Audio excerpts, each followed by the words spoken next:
then a couple of weeks ago, I got like heckled, and I like shut this dude down. Nice. And then I got off stage, and I was like going about my life, and I was just like driving home, and I was like, oh my God, was I incredibly harsh to that poor person?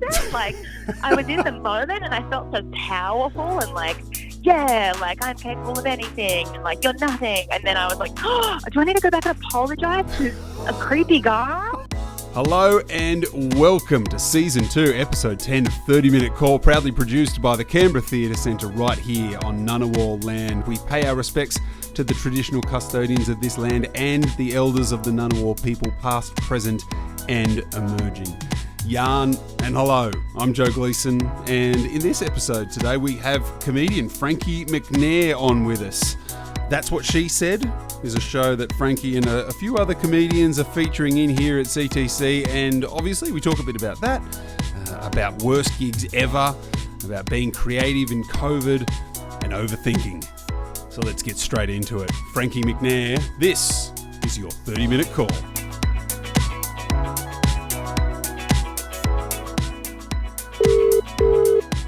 Hello, Frankie speaking. Hello, Frankie. It's Joe here from the Canberra Theatre Centre. How are you? Good, how you going? I'm really good. I hope I have caught you at a good time to be recording a sneaky little podcast. Absolutely. I'm just currently throwing down a picnic blanket. Ooh! Yes. Is this like a sneaky little backyard picnic, or have you actually ventured No, out? it's like it's a little backyard. Awesome. Backyard affair. Nice. Is this just especially for the podcast, or was this already a pre-planned thing? No, especially for the podcast. 'Cause I was Oh. just like, I will just be outside in the sun for a little bit, for a hot second. Yeah, nice. This is a good vibe. I wish I was outside. I mean, you've got time. I'll call you right back. No, it's okay. Yeah, you're more than welcome to. It's all good. It's getting to that time. You know, as a Canberran, because are you born and bred Canberran?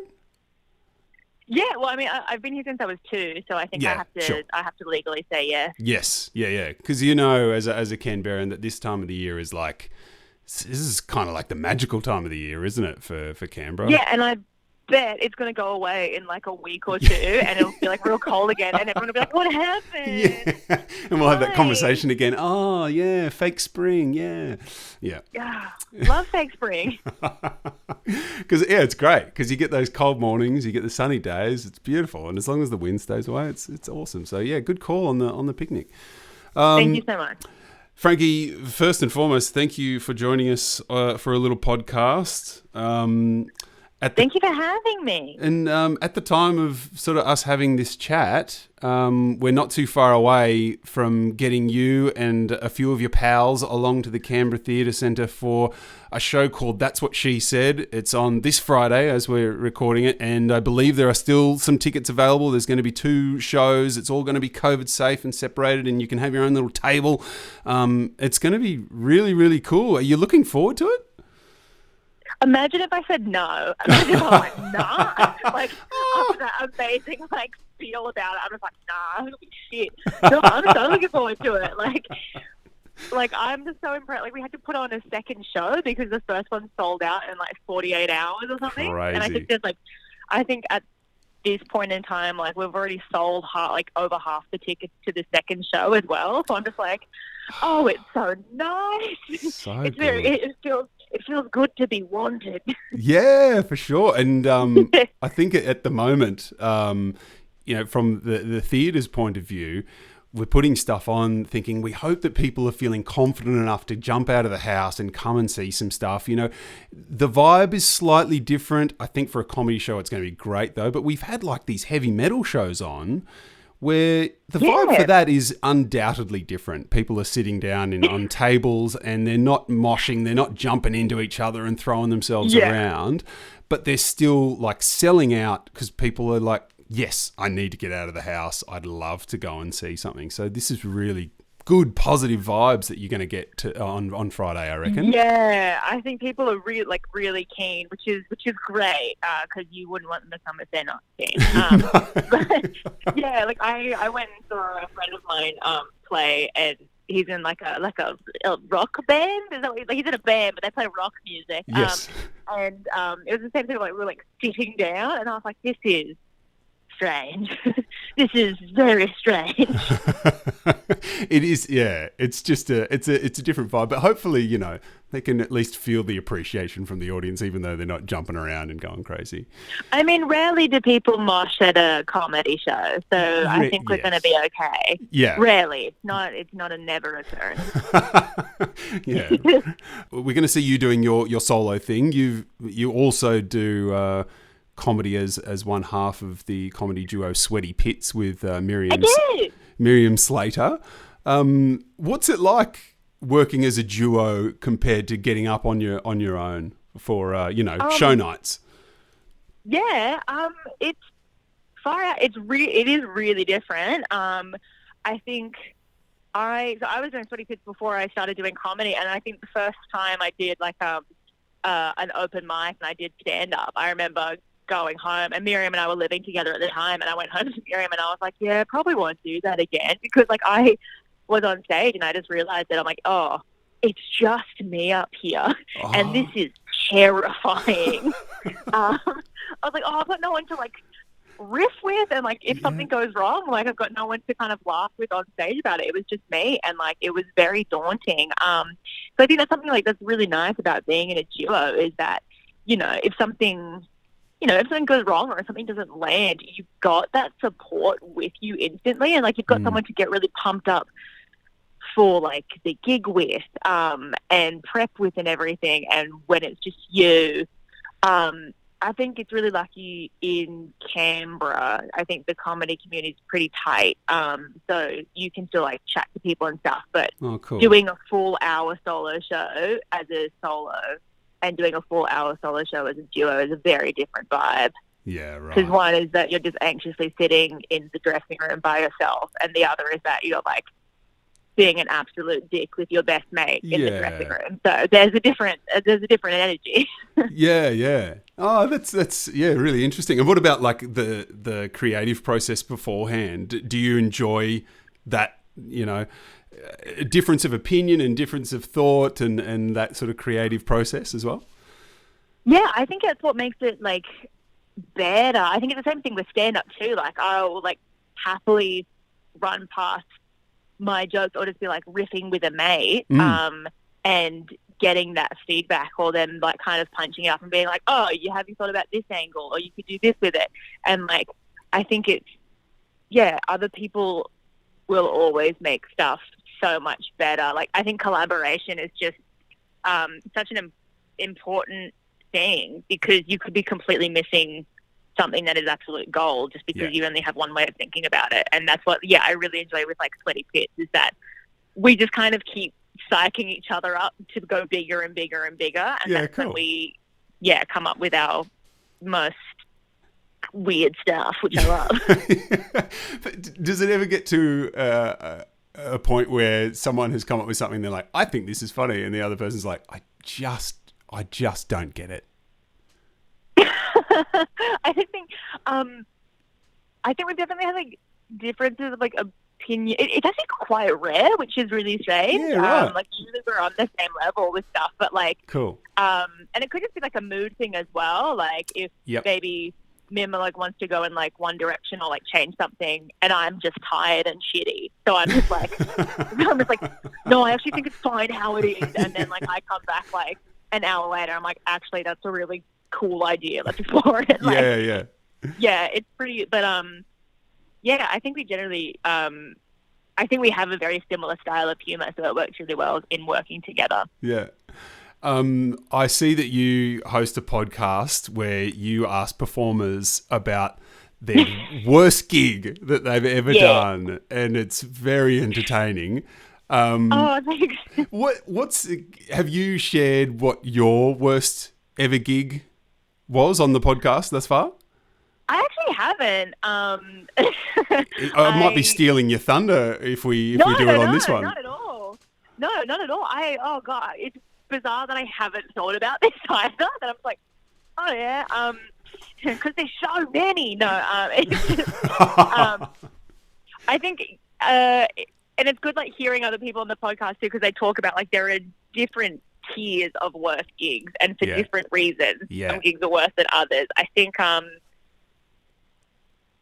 one of my worst gigs was, it's definitely not the worst one, but it was, I think my first ever getting up on stage for the first time because I forgot what I was going to say.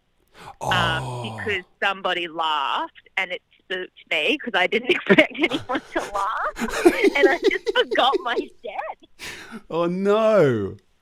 And so I was just like, give me a second, and then just like race through it. But like also I had like really weird gigs, like gigs during the daytime outside that are not mic'd, and where like there is no comedy, but they've just been like, comedy is what we need at this event, and you've just gone up after some dude playing acoustic covers of like Ben Lee, and then you get up and you're just like, I didn't realize it had to be family friendly, so I'm just going to talk about a lot of really cooked stuff for like 5 minutes. I'm so sorry.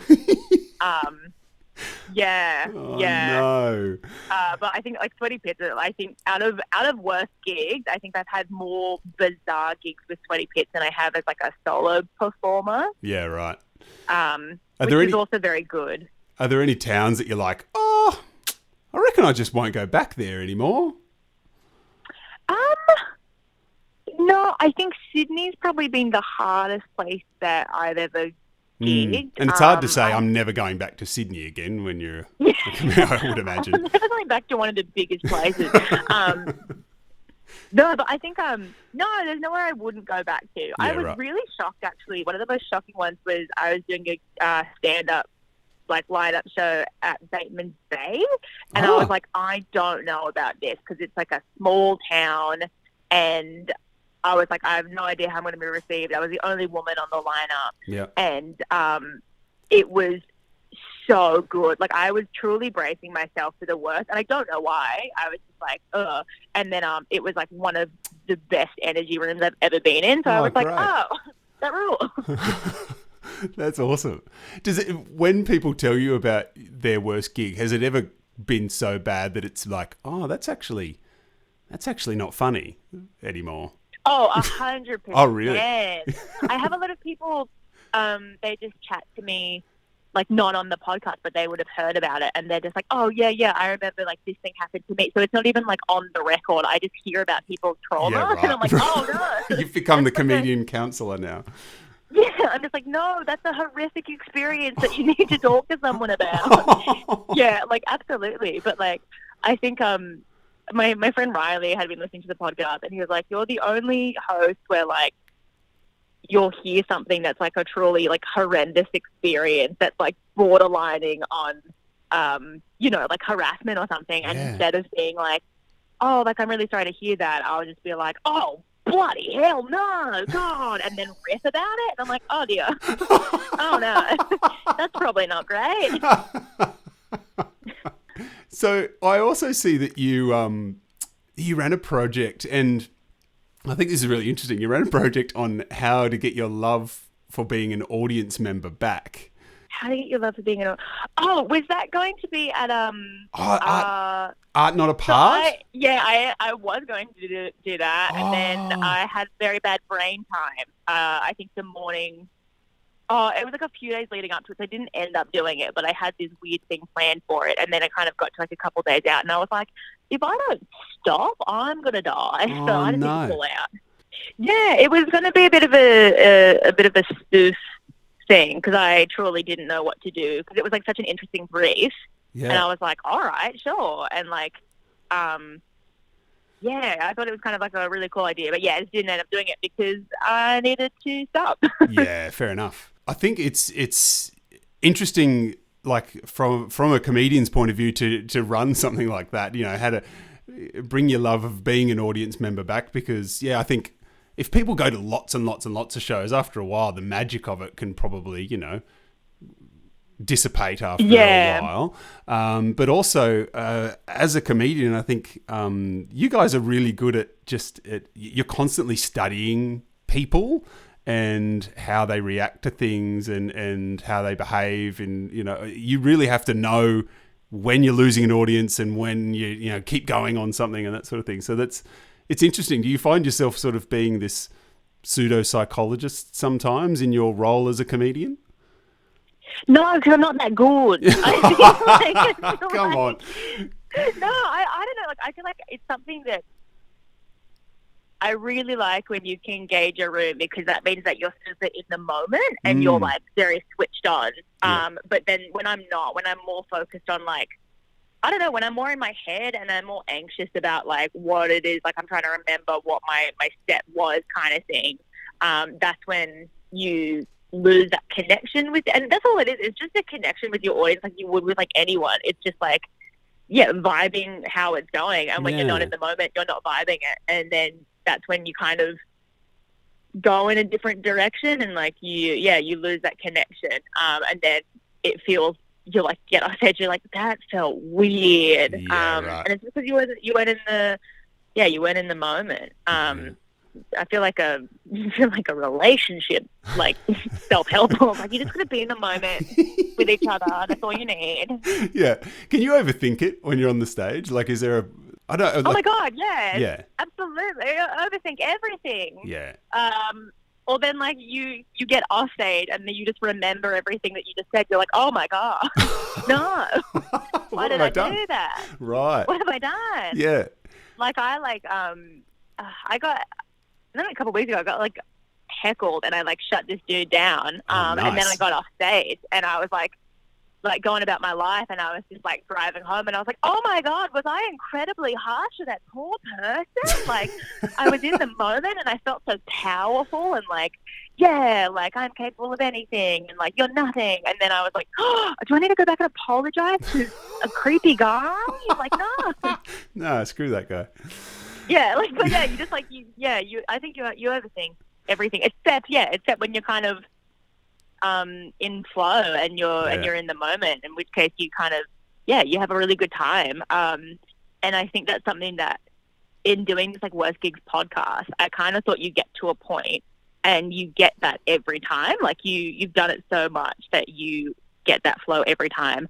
But that's not the case. You will always have weird gigs where you overthink it or you don't quite hit the money. And you will have that no matter where you are in your career, which is insane to me. Yeah. For, a civilian looking in from the outside, it looks terrifying to me. And I applaud anyone who's brave enough to go up and do it, whether it just be at an open mic or anything. Like it's just, it amazes me. How is the creative process at the moment during sort of COVID times for you? Is it flowing? No. So I like, in all honesty, like, when everything first kind of happened with COVID, I completely stopped. Like I was just like, I think I felt what a lot of people feel. I'm just like feeling really tired for no reason. And it was just like, oh, your body is just like perpetually stressed. Wow. But and then I was finding different creative outlets, and I think coming back to Canberra and having the opportunity to write, I don't know, I've never had a really solid writing process. I think a lot of people do, and I admire that so much. But like for me, it is literally, if I sit down to try to write, I'll probably come up with something, but it's mainly when I'm just like walking around the house and I'll just be like, oh yeah, this is a weird bit that I'm thinking of, and then I'll write it down. And it's usually like the day of an open mic. And I think because I haven't been in that environment, because I haven't been around, open mics, I haven't really been able to be around other comedians. I haven't been like immersed in that world, so I haven't really been thinking about it as much. But I feel like it's coming back, which is really nice. Oh, nice. Do you think there's going to be sort of COVID-related comedy coming out on Friday? Oh, 100%. Yeah, cool. I feel like, because it's something that like, you don't want to go to something and the whole thing just be COVID, because you're like, oh, come on. But I think it's something that we've all experienced and we've all lived. And so although it may not be the whole thing, I think it's kind of strange to not address it. Like, you're kind of like, just gonna, like, I think it would nearly be impossible to just like go back to just being like, so the other day I was at like this thing. It's like, no, you weren't. We've not been anywhere. You liar! Yeah, you're lying. Yeah, new style of heckling going on. That's not true. Yeah, and I'm like, you know what? Fair enough. Go ahead. Yeah, I'm not going to shut you down. You go. No, I'm doing a big fib.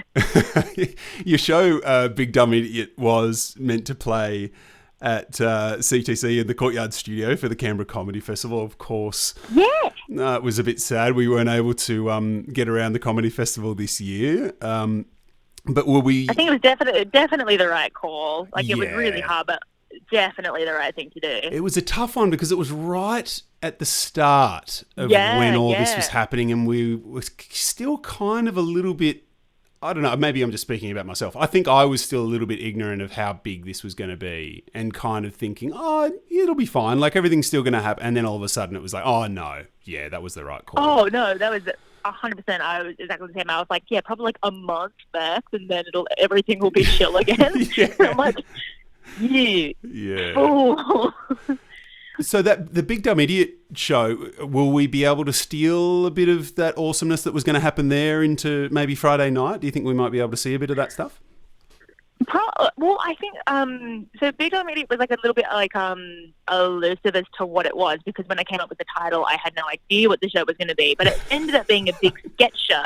Oh, cool! With like a bunch of other comedians from Canberra too, kind of like showcasing and featuring in it.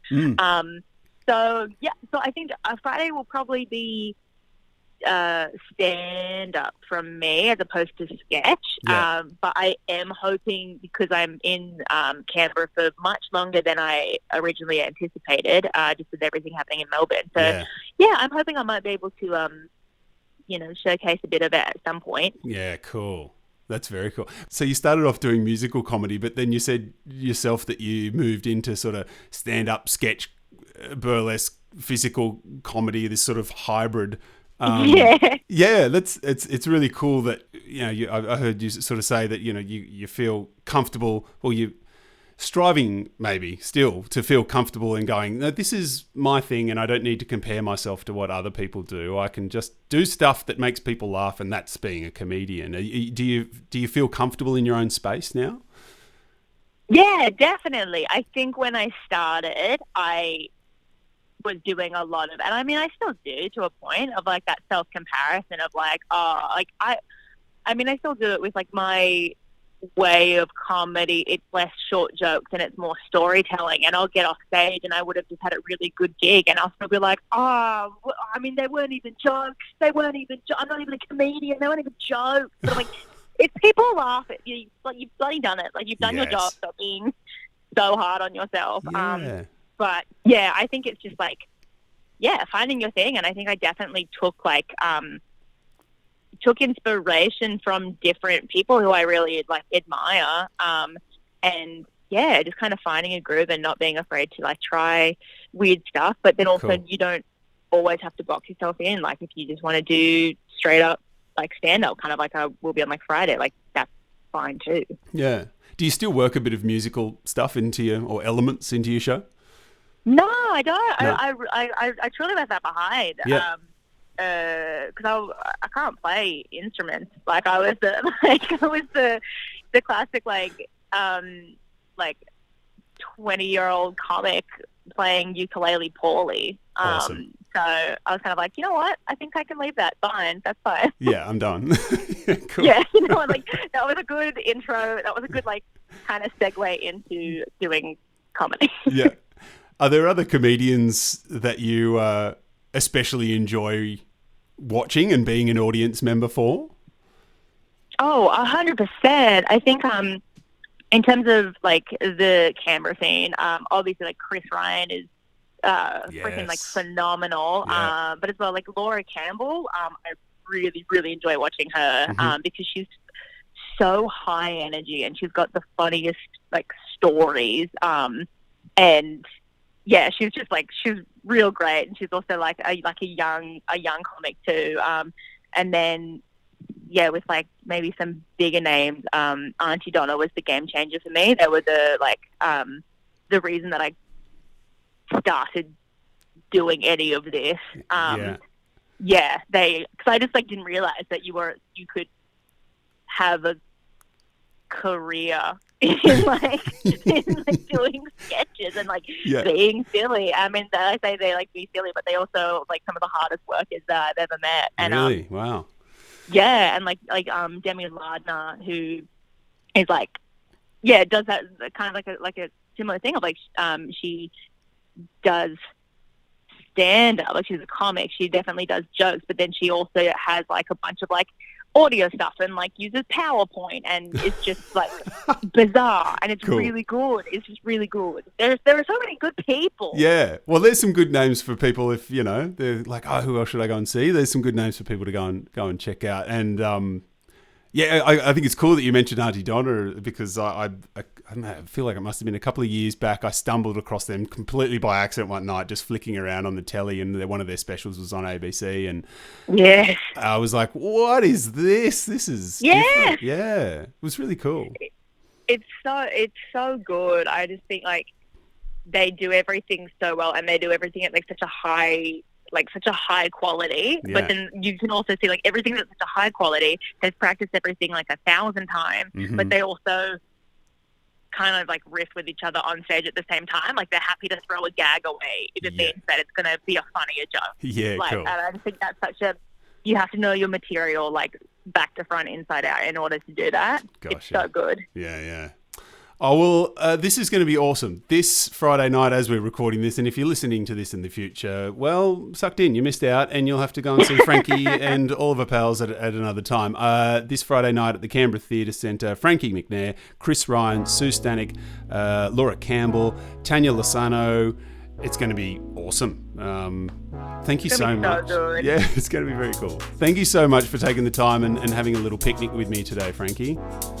Yeah, no worries. Thank you so much for chatting. This has truly got me even more pumped up for Friday. Awesome. Thanks, Frankie. Have a great day. You too. Thank you. Bye. Bye.